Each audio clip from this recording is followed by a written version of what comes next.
కేవలం డైవర్షన్. మీ బాధ్యత నుంచి మీరు తప్పుకున్నారు, లేదా మీ బాధ్యతను మీరు సక్రమంగా నిర్వహించలేదు, తప్పుకున్నారనే దానికంటే నిర్వహించని మీరు డైవర్ట్ చేసి ప్రజల దృష్టిని మీపైకి రాకుండా పక్కవారి మీద చర్చించుకునేటట్టు, ప్రతిపక్షం మీద చర్చించుకునేటట్టు ఒక ప్రయత్నం చేయాలని ఈ రాష్ట్రంలో ఉన్నటువంటి పత్రికలు, అంటే మీ మీడియా విశేష కథనాలని ప్రచురిస్తున్నాయి. గతంలో అలా జరగలేదు,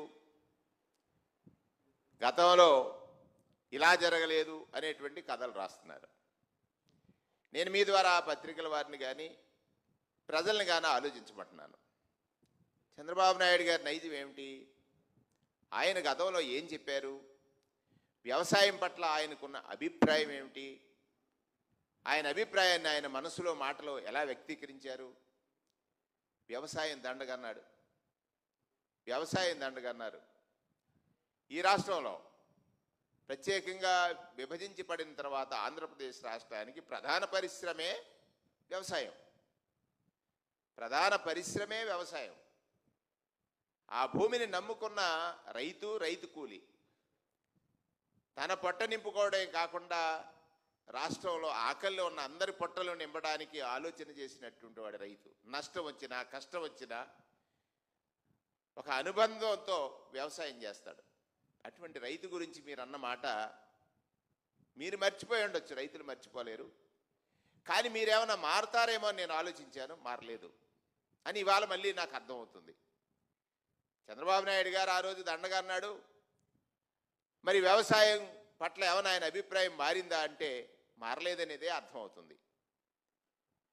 ఆ రోజు రాజశేఖర రెడ్డి గారు రైతుల గురించి అసెంబ్లీలో ఉచిత విద్యుత్ గురించి ప్రస్తావన చేసినప్పుడు చంద్రబాబు నాయుడు గారు ఏం చెప్పారు? తీగల మీద బట్టలు ఆరేయాలన్నారు. అంటే ఆయన వ్యవసాయానికి వ్యతిరేకమని అర్థమవుతుంది కదా. ఇవాళ కూడా అదే అభిప్రాయం ఆయనకు ఉందనేది అర్థమవుతుంది కదా.